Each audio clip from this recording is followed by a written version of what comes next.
Welcome to the Saturday in Athens podcast. I am your host, Seth Saunders, and the champ is in the building, folks.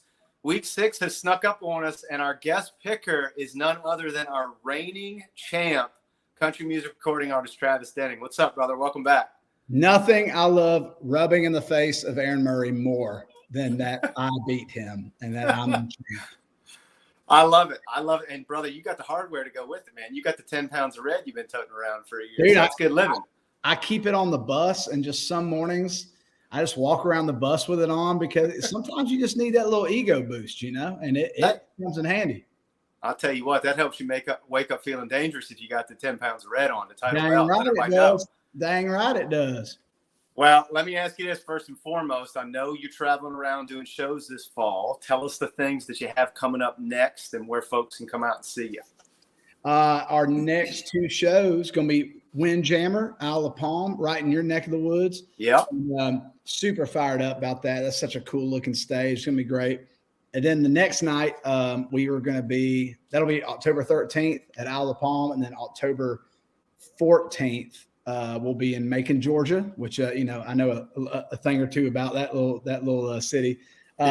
Playing a free concert for the Mercer football kickoff tailgate they do. I'm super fired up about that one. Sure, there'll be a lot of family and friends there, and everything else. I mean, just rocking and rolling here and there in between, all the way up until December. So go on the website and find that. And I'm wrapping up a full length record right now. Just cut 11 songs, and probably gonna cut 3 or 4 more in a couple of weeks, turn that in before Thanksgiving, and maybe have that out hopefully around like May or June next year.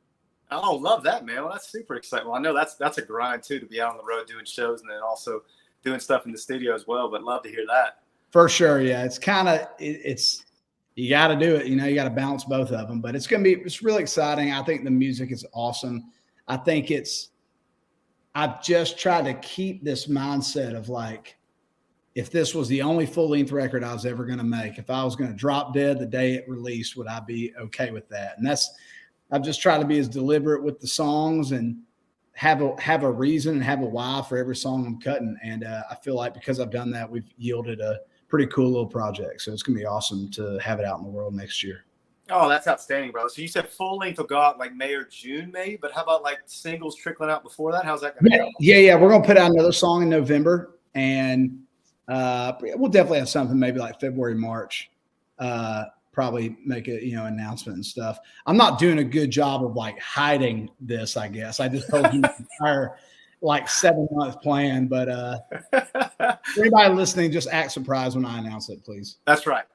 And look, if y'all are going to be anywhere near the Isle of Palms Friday the 13th, y'all better come out. I know me and the missus are going to be in the house for sure. First of all, great venue. And the music's going to kick ass too. So we have to take care of all that. And the Dawgs got kind of a layup the next day, so you don't even have to stress that much because they'll be in your town. We haven't had a single damn layup all year, it seems like. So hopefully, man, God, dude, and of course my in-laws are all Kentucky fans. So, and they, Ryan Davis, I mean, that's going to be the key. If you can just shut him down, I think we got it. But dude ran for 280 yards against Florida. I mean, no doubt he's a beast. Dude put up 280 on Saturday, and we did not look excellent against the run. First time somebody's put up 200 on us since 2018 in Death Valley. So here's the thing, though. I do feel like, in some ways this is going to sound weird, but I kind of feel like it's a good thing because I just feel like Kirby functions better when he's got an axe to grind. 100%. And he can drop about 7,000 F-bombs on them throughout the week. Yep. So I feel that coming, and I think it'll be good. SEC Nation's going to be in town this week. That atmosphere will be great. And then, 7 o'clock kick, so they'll get the red lights, which is awesome. And here's the thing, and I've said this, I'm interested to get your opinion on it too. Don't you just feel like, too, the way Coach Stoops wants to win a game and the way Kentucky is built generally is perfectly in our wheelhouse from a schematic perspective to not only stop offensively, but also score offensively. Like, we have a good pass offense. Their pass defense is just okay. So I feel like it fits well. And then normally we stop the run. So hopefully that'll be the case on Saturday. Yeah, but I think historically we've just always matched up in our favor against Kentucky, And that's the thing about yesterday. First off, I don't care who you are. it's hard to go to Jordan-Hare and win, period. It's just, Darn it's right. a difficult environment. But like it's like Auburn has always seemed to have one of those little dual threat dudes that's a quarterback or somebody who can make something out of nothing. And then when they do, the crowd goes berserk. It's like the Georgia-Auburn matchup has always been a toss-up. I feel like it's just anybody's game. And so I think a lot of that had to do with it. I mean, we're banged up on the offensive line. Yeah. The dudes that are the dudes aren't totally 100% in there right now. So the last 2 drives by Carson Beck were unbelievable. Like, it's so crazy. I mean, I do believe Kirby when he says that I think Carson has great composure. I mean, you never see him get like, cussing or kind of, it just seems like he's like, all right, we're going to figure it out. And man, I mean, his last 2 drives were just unbelievable. And I think I'm going to get tattooed on my forehead, give the rock to 19. I just don't, it's like, oh, wow, look what happens when we throw the ball to Brock Bowers, we win, So I don't know. I think if we could do that, and like you said, if we could shut down the run, I think it's a W for sure. I mean, I think the spread's what is it right now? Well, I guess it's 14.5 now. It was 22.5 on Saturday. I was like, I thought that was a little too extreme, but yeah, it'd be a good one. It's dropped a bunch, which I think, obviously everybody has recency bias on that. And so the money's that way too. But I do think it's an interesting matchup, right? Because Kentucky has looked like it has running the football and not just in the Auburn game, but we haven't been outstanding at kind of just clipping that off, whatever it may be. And in a lot of ways, I think Hugh Freeze and Auburn just kind of looked at that UAB tape and said, hey, look, if we can let the quarterback wiggle a little bit, we can do something. Right. And I do think that is one benefit. I don't think they're going to have to deal with that with Devin Leary, right? Like, I don't think there's going to be as big of a threat of, he's going to pop one and go 61 yards like Peyton Thorne did. And he's obviously not as explosive as Robbie Ashford is. So not having to deal with that, I think, is beneficial. And I just would be shocked if back-to-back weeks a Kirby Smart, Glenn Schumann, Will Muschamp defense gives up 200 yards rushing. I will be shocked. Yeah, something is really wrong if that happens. 100%, and I think that's kind of been the MO of Georgia football for the last, 3-4 years. Is that we've been able to afford some dilly-dallying on offense because the defense has bailed us out, and it's fortunate that we have that cushion. I was hoping after South Carolina, you'd see like a big click. Yeah. Maybe this was our Missouri game. You know what I mean? Like maybe this was because when I look back on last year, granted, we had blown out Oregon and we blew out South Carolina and all these things, but that Missouri game was a huge switch, I think. I think you saw everybody go, okay, where do we want to be on January 10th? January, whatever it is this year. It's like, where do you want to be? And we, without a doubt, we've got the talent. Kirby told some friends of mine that played an NIL event that I was invited to, but my rehearsal dinner was the next night, and I still want to get married, so I figured I'd not play it. Good choice. But, I mean, he told those guys, he said, this is the most talent I've had on a football team. So if all those things can click, I think we've got the vertical plays to scare people, and we've got the play action scare. We just got to rock it. I think we get through Kentucky and we're just good. Florida is so done. It's not even funny. It is funny for us, but just unbelievable. And, hey, shout out to Florida because I wanted them to beat Tennessee, and then I was so glad that Kentucky just embarrassed them. So it's like they did everything I wanted them to do this year. Yeah. They're lining right up. Let me ask you this, because I've thought about this a lot, whether it's the South Carolina game earlier this year or the Auburn game on Saturday. Don't you feel like those two games, their end results, were a product of what's been built over the last 24 to 36 months? And what I mean by that is, historically, don't you feel like, brother, those are games we would have lost, right? Like we would have not have been able to do it. And the culture is different now. And the expectation is, we ain't losing this game. That's just not going to happen. I feel like it's 80% of what's been built and the culture. And then it's 20% of like the monkey is off the back and we've been there before now. It's like it all started with the Oklahoma game, right? Like any other time in Georgia football, we lose that game on the last play. We lose it on the last play, and that's because that's what happens to Georgia football. Yep. And we had to have one more with Alabama. Yeah. And we dealt with it. But, you're totally right. And then the Ohio State game. It's like just for so long, Georgia has been on the other side of those games, and they just ain't anymore. I think the only way that we lose moving forward is a better team beats us. I think if we had played Texas this past Saturday, we would have lost by 2 possessions. I think, and just decombustion. Like if we just fall apart like the Falcons, I think that's the only 2 ways. I just don't think you're going to see the Hail Mary in overtime anymore. I think games will be decided in 60 minutes by Georgia football. Yeah, we said this summer that the toughest opponent on Georgia's schedule in the regular season was Georgia, that the only team that would upend them was themselves. I still feel that way. I think I feel that way more now after 5 weeks of the season because I've kind of seen what else is out there. And that's not to say they don't have some potential trip-ups, right? I mean, they got to play a Missouri team that's better than people thought with Luther Burden, who is absolutely electric. And they're going to have to play an Ole Miss team that can score but can't play defense. And then obviously Tennessee, I don't think is what anybody envisioned they would be. And I also think everybody should give some more flowers to Hendon Hooker for how important he was to that offense and what he did last year, and maybe Jalen Hyatt too. But, there's still stuff there. There's still some meat there. And that Florida thing, like, look, man, Jacksonville, kind of like Jordan-Hare's like House of Horrors in a lot of ways. I'm always nervous about that. I mean, they are not a good football team, so that shouldn't be a problem either. And Kirby just loads Florida, which I think helps. Deep in his bones, he has everything that Spurrier had for us. It's like, and that's I talk about Spurrier to some people, and I'm like, I grew up despising him, but I got mad respect that the hatred has lived forever. I mean, like, hey, that's what you want, And I do think Kirby has that for Florida for sure.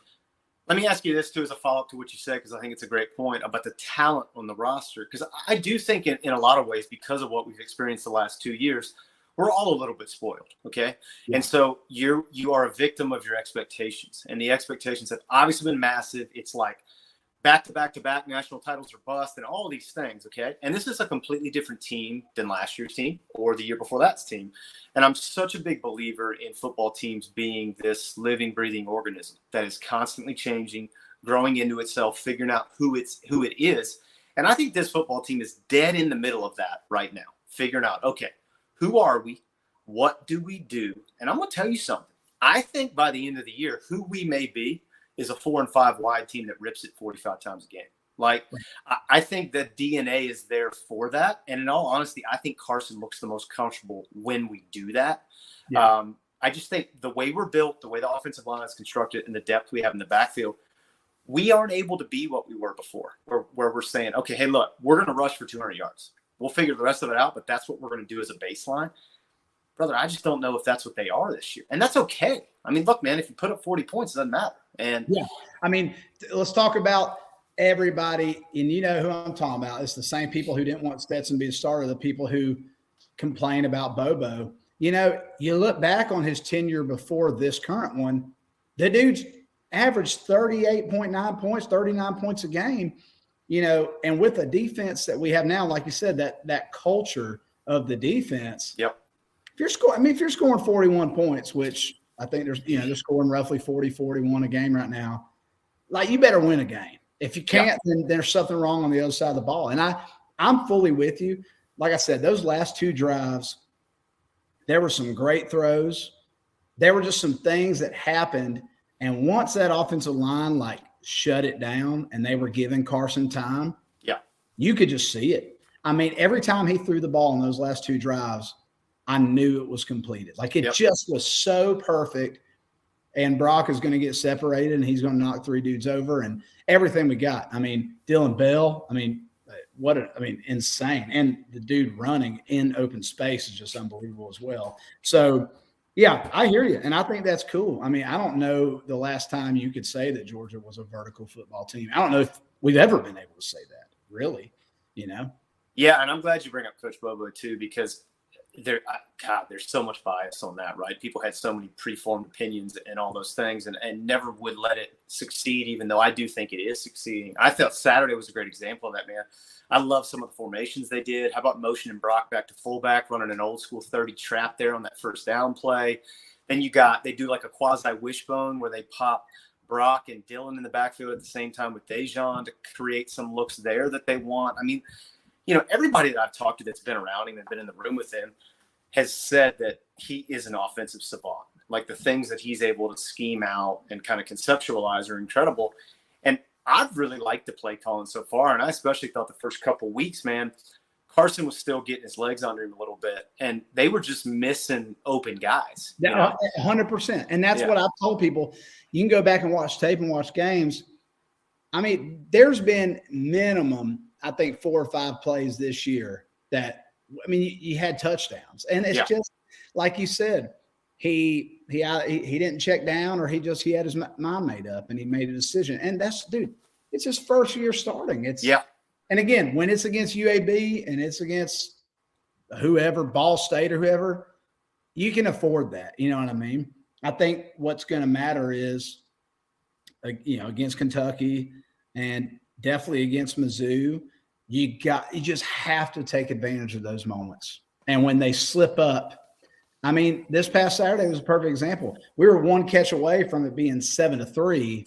Yep. And then the next thing you know, it's 10-0 because the next play is an interception. And it's just, you can't afford those with a team that is able to keep the hammer down for 60 minutes. Yeah, that's a great point. My co-host and I were talking about it. How different does the game look if they hit Oscar on that first spot up the seam, where it's 7-0, big play, the air comes out of that stadium, and a lot of that atmosphere is out. But I'll be honest with you, the way everything ended up playing out, I think benefits us, because I think Carson needed that. I think the team needed that to be in a hostile environment, a real SEC environment, which, let's be honest, they're only going to see one more time this year, and that's when they go to Neyland and play in Knoxville. Yeah. And so I think you need that, and they'll have that kind of in the backpack now to pull out when they need to. And then I think things still set up nice, and they're controlling everything. So yeah, I was thrilled with it, and I've said this throughout the first quarter here, is it looks different, but I like where we're at, and I can see where we could go. I'm not saying we're going to go there, but you can see where it could go. And so I think Kirby, the way he's talked in press conference too, doesn't seem like he is tepidly excited to, like, to your point, he knows what they have, and he's like, we're going to figure it out eventually, and when we do, y'all better look out. Yep. And, when I think back, I feel like he has never hidden his opinion about the team, no matter how harsh it comes off or not. I think back to 2018 when we lost to LSU. Mm-hmm. I mean, that entire season leading up, he was just like, we're just not working. Like, these things aren't looking good, and we're not getting the results. And lo and behold, we go play a team, and that was fantastic, and they just beat our socks off, I fully agree. The demeanor seems really great. I loved the clip of halftime at the South Carolina game. I also loved that he was planning on cussing them out, and then, like, the life coach guy walked by him and said, hey, just try speaking to him. And he's like, okay, whatever. And hey, it worked. But we all love his halftime speeches, so hopefully he reverts back to that his current or his normal rated R approach. Yeah, shout out Drew Banner for calming the dragon there before South Carolina. Love that. Yeah, I love that. All right, well, speaking of kind of how topsy-turvy, or I guess unexpected, the first quarter of the season has been, dude, college football and CFP playoff seemingly wide open, right, with how things have gone. And I think for the third straight week, we've got a really sneaky fun week. A lot of fun games to pick. And brother, you're right in the cockpit, because 6-4 right now is the number to beat, which I think was the same as when you came on last year when you dropped to 7-3 on the field. So that's the mark. And I think this might be a good week to pull it. So we're going to start with a big one. Game day is going to be in Dallas at the Texas State Fair for the Red River Shootout, one of my favorite games of the year. Texas and Oklahoma facing off, both undefeated, both really good at the quarterback position, both with new coaches trying to establish new cultures at both those programs. Texas is a 4.5-point favorite at the Cotton Bowl this year. How you feeling about that one? First off, that's Vegas just saying, do it. Do it. I dare you. I mean, how much money is going to be lost on that? From what I've watched and what I've seen, I'm taking Texas, but they definitely ain't covering. I think it's literally 3 points. I just think Texas, and as much as I'm not a big Sark fan, I just think he's got it in him. He's got that dog. I really do. And I have always hated Clemson. So anybody from Clemson, I don't root for you. So I'm going Texas. I'm picking Texas by 3 points. All right, well, hold on now, because we got a 4.5 number here. So does that mean you're going to take Oklahoma and the points? I would take.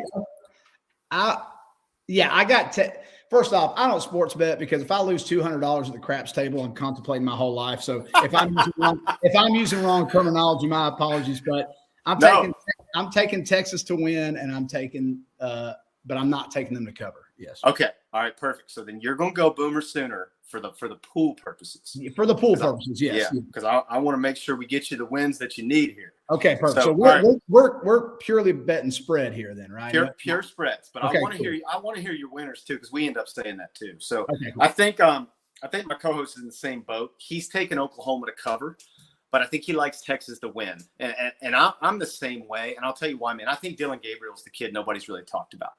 Was a really good player at UCF and then gets hurt his third year and then transfers into Oklahoma. He's there last year for Brent Venables' first year, gets hurt again. So he's kind of in and out. Man, he has had a monster year so far this year, protecting the football, flinging it around. I think he's completing 75% of his passes. I think that's a really interesting matchup for that Texas defense, who really hasn't seen a quarterback who can hurt them through the air yet. Yeah. So I am very interested to see how all that plays out. And dude, this game is always crazy. Mm-hmm. Like, I feel like it's always one of these games where somebody goes up 17 or 21, and it's this furious comeback in the second half. Like, dude, the Cotton Bowl's crazy.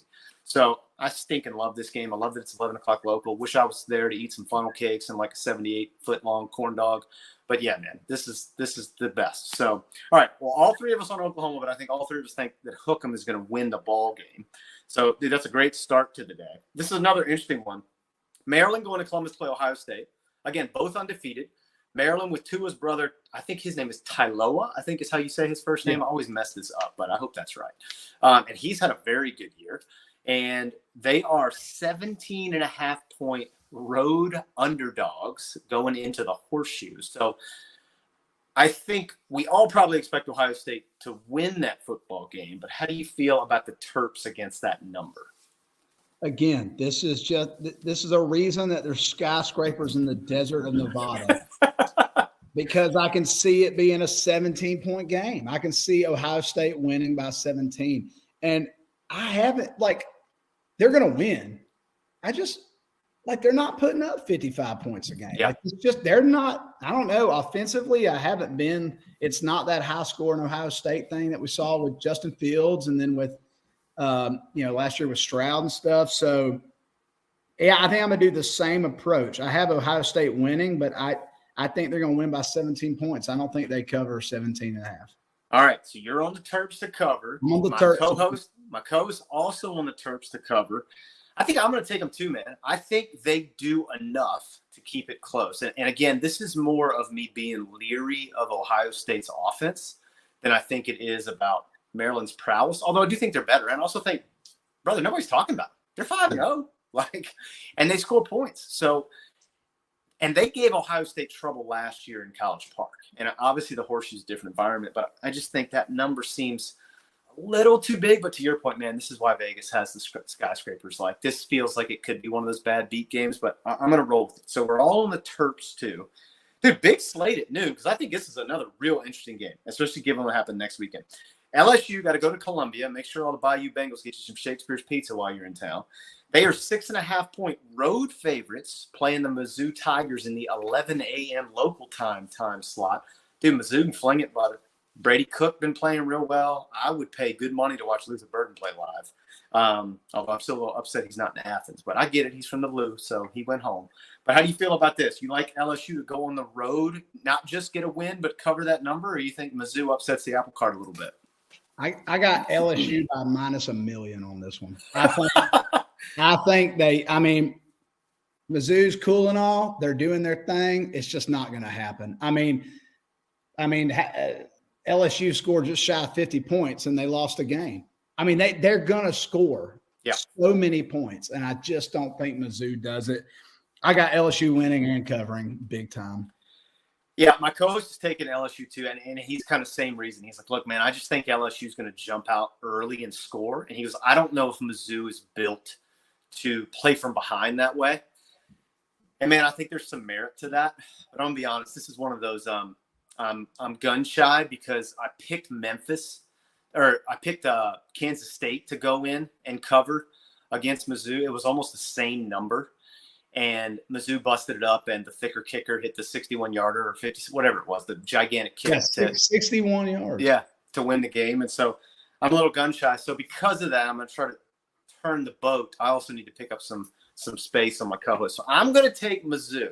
I was about to say we've all picked the same thing up until this game. You got to go different. Yeah, I'm going to go different. I got to make up some ground. My co-host for the first year is just kicking my behind, so I got to get back on the horse here. It's been a tough fall for your boy so far. All right, this is another fun one, and I think the line is real interesting.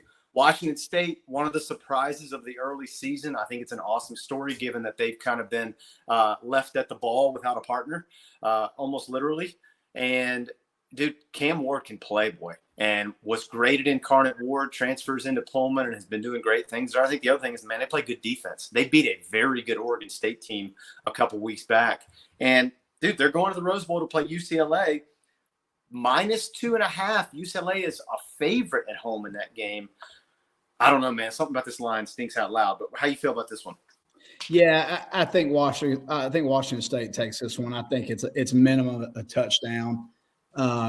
There is the only time the Rose Bowl is intimidating is when UCLA is not playing there. So, I'm going Washington State, and I think they cover for sure. Yeah, my co-host is taking Wazoo as well, and I am also going to take the Cougs. I'm also a little partial to the Cougs. I had a good buddy in law school who went to Washington State, and he introduced me to this song called the Pullman Song. I encourage anybody listening to go check it out on YouTube. Just a fun little song all about the culture there in Pullman on a game day. So, yeah, we're going to go Cougs and their game day flag for like 294 straight weeks or whatever it is at the college game day location. So, go Cougs. I think Cam Ward has a big day.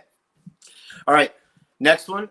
Nick Saban facing one of his former assistants, one who has been a thorn in his side before. Alabama traveling to College Station to play the Aggies. Bama is a 2.5-point road favorite. Seems like they might have found something in that second half against Ole Miss, winning in dump trunk Mississippi State last weekend. And they may have found something too with Coach Rick's nephew, Max Johnson. So how you feel about this one? I want everything in my being. I want Texas A&M to win for a few reasons. I don't want to play Alabama or LSU in the SEC championship. Yeah. And right now, Texas A&M is leading the West right now from what I've seen. So I got Alabama winning by 2 touchdowns for sure. I watched the whole game against Mississippi State. I felt like I was watching physical Alabama once again. It felt like it could have been last year or the year before. I mean, I feel like they're getting their stride. Their quarterback situation is god awful, but man, when those guys hit you, I think it changes your life as a player. So I think they get a couple big hits on defense and it scares everybody. Yeah, I got Alabama covering for sure and winning that game. And I don't like Jimbo Fisher at all. So yeah, I'm kind of pulling for Saban. Yeah, my co-host James is taking the Tide as well for many of the same reasons, the dislike of Jimbo included. He also said he felt like they've kind of found something and kind of looked like the steamrollers of old. Again, I'm going to be contrarian. I'm going to take the Aggies. I'm not real happy about it. I really don't like Jimbo at all. He just rubs me the wrong way. Oh, he just whines, and he's like, I got all this dirt on people before we had NIL. Well, we have NIL now, so you should have spoken up, I guess. Yeah, also, exactly. you were probably leading the the pool of sketchy stuff. So go for it. I also just think, man, he's just out, of all the overrated folks out there, like, what are the results other than the one national title with a transcendent roster on that FSU team? I think it's the only roster in the history of the BCS/CFP where all 22 guys went and played the NFL. Like, that roster was stinking loaded. And you had one of the greatest quarterbacks in recent history. I mean, 100%. And so, like, outside of that, the results have been just okay. But here's the thing, okay? It's in College Station. Tough place to play. Jalen Milroe's first, I think, true road experience, which I think will matter. I think that's going to be good for a couple foolish throws and some turnovers, which I think keep it a little tighter. I think this is one of those games where Alabama does what Alabama does, and they find a way to win. Right. But I think it will be even closer than this narrow spread. Hopefully Max Johnson cooks up a little magic and Lefty flings it to his brother, and they have a fun day there down in Atlanta. At the end of the day, I think Texas A&M realizes they're in a position to make something happen with the West, and so maybe that drive outlasts. I hope it's a great game. I see that late third quarter runaway kind of thing happening with Alabama that they do so well. So we'll see. Well, and what I'm worried about too is, man, very similar to kind of how things shake out with that Mizzou LSU game. If Alabama gets up early, A&M is not built to play from behind. I think they showed that in the Miami game. If they get boat raced a little bit, they're not ready for a track meet. And so that does concern me a little bit. Well, this is one we feel like we'd probably be picking like in January or February in the heart of basketball season normally. But both teams playing pretty good ball. Syracuse going to Chapel Hill to play the real Carolina with Drake May leading the way. They are 8.5-point home favorites, but the Orange are a bit pesky this year. Who do you like in that ball? I think I'm going to take UNC here. I think it's a 10-point ball game. I watched the Syracuse-Clemson game and was definitely pulling for them in all aspects. But I don't know. I mean, that UNC-South Carolina game, I mean, there was a lot of great offensive football played by UNC. And I feel like they just controlled the momentum. It just never felt like when they kind of flipped the switch and they got in a position, you could just sense that South Carolina was just not going to be able to get back. I'm taking UNC and I'm taking them to cover.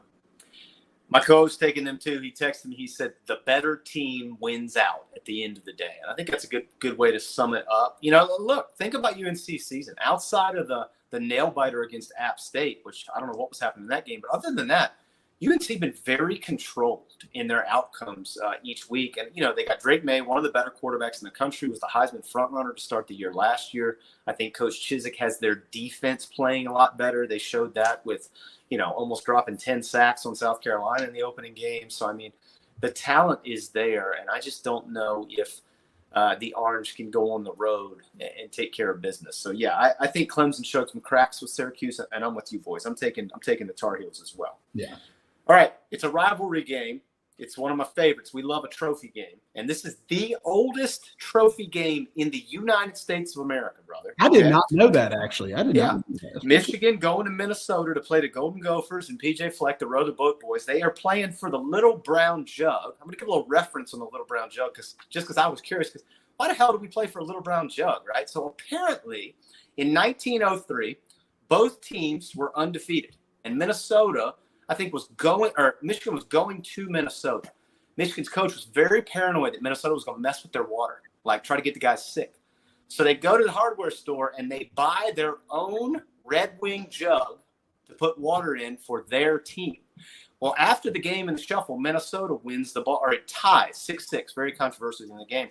Minnesota's student manager goes over and takes the brown jug from the Michigan sideline, and they keep it at Minnesota for like 4 years. And then the head coach tells the Michigan head coach, if y'all beat us, we'll give you your brown jug back. And thus, every year since then, they have exchanged the little brown jug for the winner. So that's what they were playing for on Saturday. Michigan, obviously a better football team this year. Minnesota struggles, especially offensively. 19.5-point road favorite, though, the Wolverines are. How do you feel about that number? Yeah, I'm taking Michigan big time cover here. Obviously I want the boys to three-peat, but I'm telling you, I just feel like Michigan this year is in a position that we were when we beat Alabama in the national championship. This has got to happen or it ain't ever going to happen. Yeah. I just feel like they've just looked unbelievable. I think they've looked dominant. I don't see this being a problem at all. So I'm taking Michigan big time to cover. I mean, definitely 21 points, could be more. So we'll see. Yeah, James feels the same way. He's taking the Wolverines. He said, man, they're just going to be too much. I waffled on this because it's one of those things where Minnesota plays great defense. It's a home game. It's a night game. A lot of those things, right? But here's the problem. Minnesota cannot score the football. They got a freshman playing quarterback.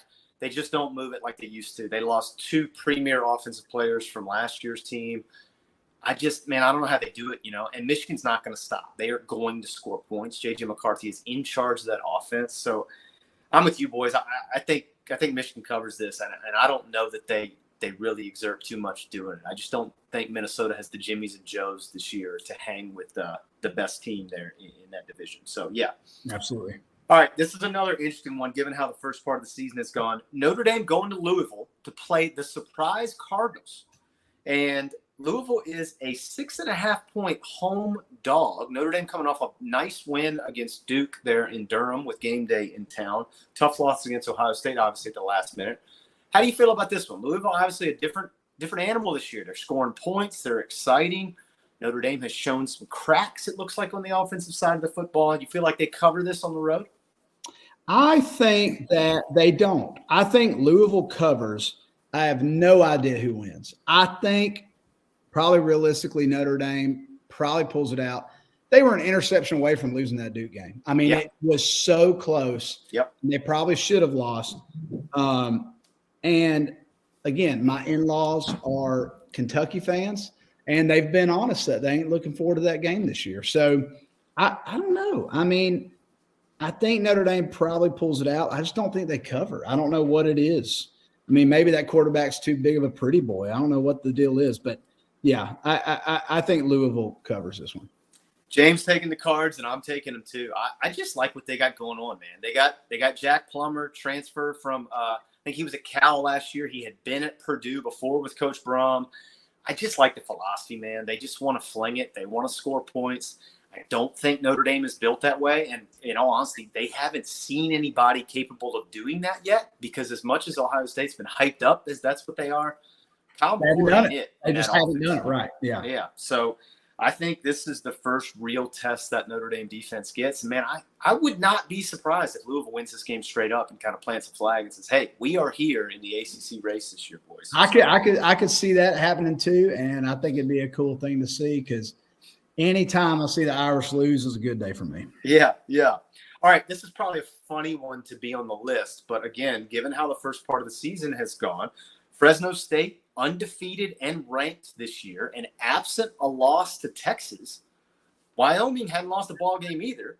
And Fresno State got to go on the road in a Mountain West matchup to play the Cowboys, which is a very difficult environment to play in. Fresno is a 6.5-point road favorite. How do you feel about this one? I got Cowboys winning this one, and I covering obviously. I just played a gig at University of Wyoming, and they were super cool. They were super awesome. Literally, maybe the most underrated logo and colors. Oh yeah, football. I mean, badass. Yeah, so badass. So I'm pulling for Wyoming because they look good and they paid me to come sing songs. So I'm going Wyoming all the way. Both outstanding reasons. James is going to take Fresno State. I think this is one of those scenarios where he feels like it's no different than Michigan. He says, I think the better team's going to win. He said Wyoming, outside of the Texas game, the record looks better than how they've played. I'm kind of with you, brother. It feels like one of those games where tough road environment, Fresno's going to get tested a little bit. And, yeah, man, you're talking about the colors. My brother and I took this baseball road trip where we took a charter bus from like Kansas out to the West Coast and hit every major league ballpark all around the West Coast and Southwest. Wow. Well, brother, we stopped in like this random Walmart in Wyoming on the way out with the bus just to get restock stuff or whatever. That entire Walmart was full of Wyoming Cowboys gear. I mean, wall to wall. And it is a elite logo. Oh, just unbelievable. Yeah. And hey, look, as Coach Prime would say, look good, you play good, they pay good. So, Cowboys, I'm with you, brother. All right, last one of the day, the big one. Wildcats coming between the hedges for a night game. 2 undefeateds in the SEC East. Who thought we would be saying that in week 6? Georgia is a 14.5-point home favorite against Mark Stoops and his Wildcats. How you feel about the number on this? Well, I've got Georgia winning. You just can't play Sanford at 7:00 at night and win. I think the last time, I remember seeing Auburn do it one time, but it was a very long time ago, and I was a kid, and I cried. 14.5, here's the deal. I can definitely see us covering. But, again, this is one of those stupid Vegas things where, like, does Ryan Davis punch in a garbage time touchdown and take it to 14 points? Look, I don't care if the entire season is on the line for me here with you guys. The Dogs to cover by 1 billion. I don't care. I'm never going to say they ain't going to cover. I'm taking. I think Dogs probably can pull out a little 17-point victory here. I am so happy about that energy. I'm here for that all day. James is so leery and so gun shy because he's gotten burned on this. He has taken the Wildcats and the number. He says, I'm not worried about Georgia losing the football game. He says, but I feel horrible about him covering the 14.5. This is such a terrible number for me. It's garbage. If it was 22.5, I'd be like, no way. Yeah. But it's honestly, I get where he's coming from. It could be one of those stupid, who knows? We're up by a lot and somebody fumbles the ball and they pick it up. I don't know. Who knows? You just never know. But I just see, like you said, if we go out there and we are just empty base and we are throwing the ball all over them, we're going to put 40 points up. And I just don't know if they're going to score 26 points. I don't know. I've waffled on this because Georgia has not been great against the spread in their last 30 games. I think they're like 19-13 against the spread. But they're much better against the spread when they play ranked teams. And look, there's something to that. They're up, they're ready. Game of the year so far. So, I think that's a big part of it. I think Kirby is going to be on them all week. Like I said, I think them giving up 200 yards is like the best thing that could have happened because they are going to get their asses chewed all week long. And I just think they are going to come out on fire. That stadium is going to be electric. Plus, man, people are doubting Georgia. Should they be number one? Is Kentucky going to come in here and pull the upset? And is this the turning point for Wildcat football? Blah, blah, blah, blah. Look, y'all, it's the back-to-back national champs between the hedges. And I'm just banking on them coming out and showing America we still here, y'all. So I'm going to take them too, man. I think they come out and sling it. I think they're getting more comfortable. Carson looks a little swaggier each week, and they just got so many weapons at wide receiver. And as long as we got 19, baby, I feel just fine. I do too. And I think this could be the Tennessee game of this season. You know, it's just last year was uber scared, had no idea, and walked away from that game. And I just knew. I already had my hotel in LA, but I knew that we were going. You know what I mean? It just was like the identity and everything about that team was solidified. So I think they definitely got to make a big statement. We know Kirby is going to tell them, everybody thought y'all were going to go 3-9, blah, blah, whatever. I mean, it's that's right. He's great at convincing things that definitely weren't true. I for sure. They cover big time. God, I hope they win by 22 points. I hope they just crush them. I hope it is a dump trucking and they just seriously insert themselves back into the conversation of being smack dab in the middle of this whole thing because there's a lot of doubters right now, and I'm all about it. So 100%. I do hope my grandfather-in-law didn't hear me because he does love Kentucky, and I love him. So hopefully he didn't hear me say that. All right, Travis. Well, I like the picks this week, brother. I think you got a good shot, maybe even 8-2 this week. Plus, if you go 8-2, I got a good chance to go 8-2. So I'm really, really rooting for you because I need the wins, man. I need Wyoming to I feel good about everything else. I need Wyoming to rock it. And as much as I hate to say it, I need Alabama to crush it as well. So we'll be good. All right. Well, look, tell everybody where they can follow you, how they can support you, all those things. Yeah, TravisDenning.com.